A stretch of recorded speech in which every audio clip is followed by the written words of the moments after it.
Good morning সকলোকে কি খবৰ ৰাইজ ভালে আছেনে আপোনালোকে দেখিছেনে আমাৰ পুতলা দুটা শুয়ে আছে মই শুই থাকিব নোৱাৰিলোঁ আৰু মই শুই উঠি পটাপট গৈ নিজৰ দোকানখন খুলি ল'লোগৈ দোকানখন টিপটপকৈ খুলি লৈছোঁ কাৰণ দোকান কৰিব লাগিব ন আমাৰতো আৰু দোকানী মানুহ কি কৰিব উপায়তো নাই দেখিছেনে মই দোকান খোলাৰ লগে লগে পোৱালি আহি দোকানত হামলা দিবলৈ সাজু হ'লেই শুই উঠি দাঁত ব্ৰাছ কৰিলে নে কি নাই সি ডাইৰেক্ট দোকানৰ পৰা 5 টকীয়া কেক এটা ফালি খাই দিলে কি কৰিব আৰু উপায় নাই আৰু কেকটো খোৱাৰ পিছত সি ব্ৰাছ কৰিবলৈ সি ক'ত গৈছে দেখিছেনে সি ব্ৰাছ কৰিবলৈ আহি একেবাৰে ওপৰ পালেহি আৰু সি মোক বুদ্ধি কৰি লৈ আহিছে মোক ক'লে মায়ে বোলে কিবা এটা বস্তু আনিবলৈ কৈছে বস্তুটো ওপৰত মেলি থোৱা আছে তুমি লৈ আহিবা তাৰমানে ওপৰত ব্ৰাছ কৰাৰ ইচ্ছা সেইকাৰণে সি মোক মিছা কথা কৈ ওপৰলৈ লৈ আহিলে ইমান টেঙৰ ল'ৰা নহয় আজিকালি কি ক'ব আৰু মানে আৰু এইখিনিতে আপোনালোকক কথা এটা ক'বলৈ পাহৰিলে নহয় আমাৰ গ্লেমাৰ বাইকখন আমি কালি বিক্ৰী কৰি দিলোঁ কাৰণ আমাৰ ঘৰত 2খন বাইক হৈ গৈছিলে আৰু এখন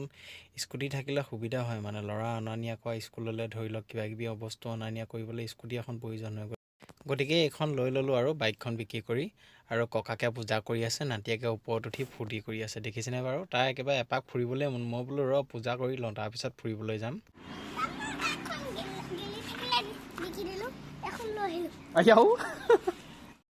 ল'ৰা মোৰ লগত ওলাই যাবলৈ মন আছিলে মাকে ধৰি আনি তাক গা ধুৱালে তাৰ বিৰাট খং গা ধুই অহাৰ পিছত আকৌ তাক ভাত খাওঁতে মোবাইল চাবলৈ লাগে মই মাকক ক'লোঁ বোলো মোবাইল নালাগে টিভিটোকে লগাই দিয়া মোবাইলটো চালে বেয়া টিভিটোকে চাওক তথাপিতো মানে তাৰ একদম উৎপাত নুগুছে মাকৰ লগত কাজিয়া লাগিয়ে আছে সি ইয়াৰ পিছত খাই বৈ হোৱাৰ পিছত আমি ৰীল দুটামান বনাওঁ বুলি ভাবিলোঁ সদায় আপোনালোকক দি থকা ৰীলবোৰ যে এনেকৈ বনাওঁ আৰু সময় সুযোগ সুবিধা মিলাই কেতিয়াবা বনাবলৈ পাওঁ কেতিয়াবা বনাবলৈ নোৱাৰোঁ ৰীলবোৰ কৰি থাকোঁতে আমাৰ কেতিয়াবা বিৰাট ধেমালি হয় মানে কিছুমান বিৰাট জমনি হয় চাবচোন আপোনালোকে কতোৱে নাই মানে আৰে তোমাৰ নামটো ক'বলৈ লৈছিলে ন মই ক'বলৈ লৈছিলা নে মই এতিয়া মাহঁতৰ ঘৰলৈ গুচি যাম মই বেগ পেক কৰিমেই মোৰ বেগ পেক হ'বই মই ঘৰলৈ যামেই আজি কি বেগ পেক কি বেগ পেক দেহা মনে মনে থাকা সেইডোখৰ পৰা কওঁ ন মই তোমাৰ লগত নাথাকো মই আজিয়ে যামগে মোৰ যদি একো অস্তিত্বই নাই মোৰ যদি একোতে তোমাৰ নাম মোৰ কি বুলি ক'ব লাগিব একো হোৱা নাই যাওঁনে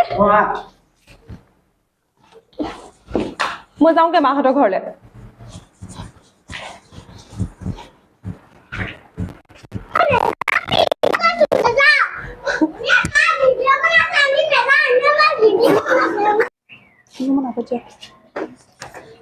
ৰবা কিনো চব সময়তে তোমাৰ খং উঠি থাকে খং উঠিবই আকৌ খং উঠাটো মতা মানুহৰ লক্ষণ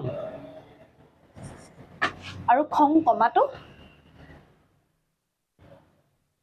খং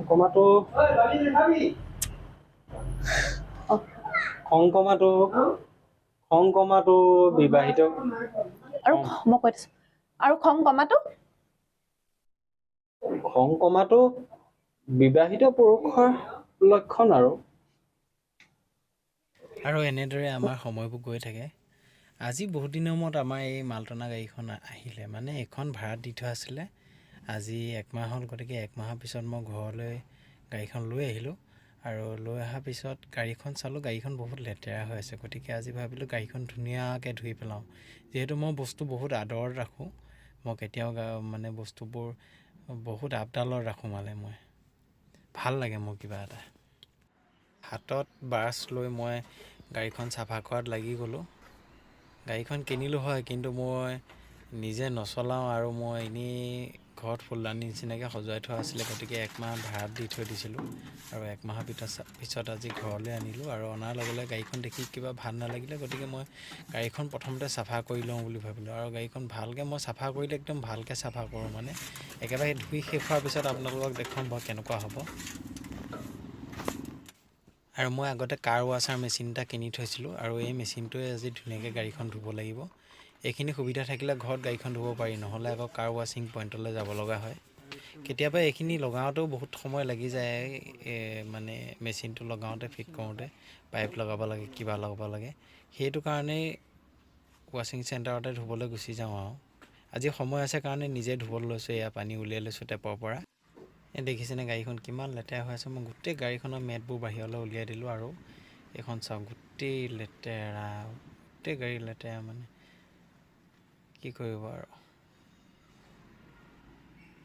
চাওক কিমান লেতেৰা হৈ আছে, তলখনো গাড়ীখনো গোটেই অৱস্থা নাই,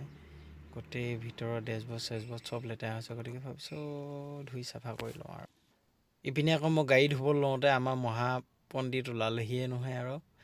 উস্তাদি মাৰিবলৈ। কিবা এটা কাম কৰিলে মানে সি আহি মোক কামত জেং নলগাকৈ নাথাকে মানে, আৰু কি ক'ব আৰু, ল'ৰা মানে একদম কথা ক'লে নুশুনে। আৰু ইপিনে কাৰ ৱাছাৰ মেচিনটো মই ফিট কৰি লৈছোঁ। এডাল পাইপডাল লগাই ল'ব লাগিব, তাৰপিছত পানীটো ওলাব স্পীডত, মেচিনটো কাৰেণ্টত লগাই দিব লাগিব। সেইটো এনেকৈ টিপি দিলে পানীটো ওলাই যায়। চাবচোন আপোনালোকক দেখাম এতিয়া।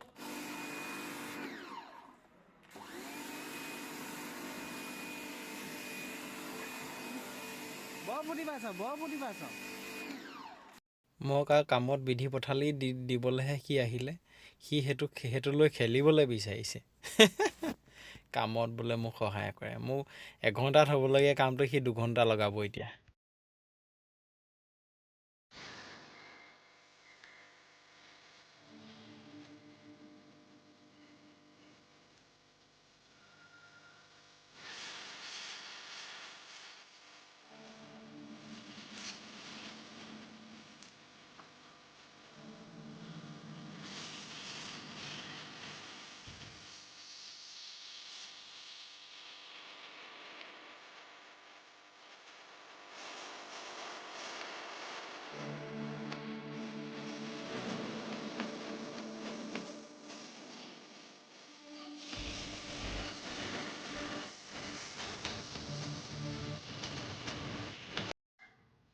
এয়া আমাৰ পণ্ডিতৰ কাম দেখিছে,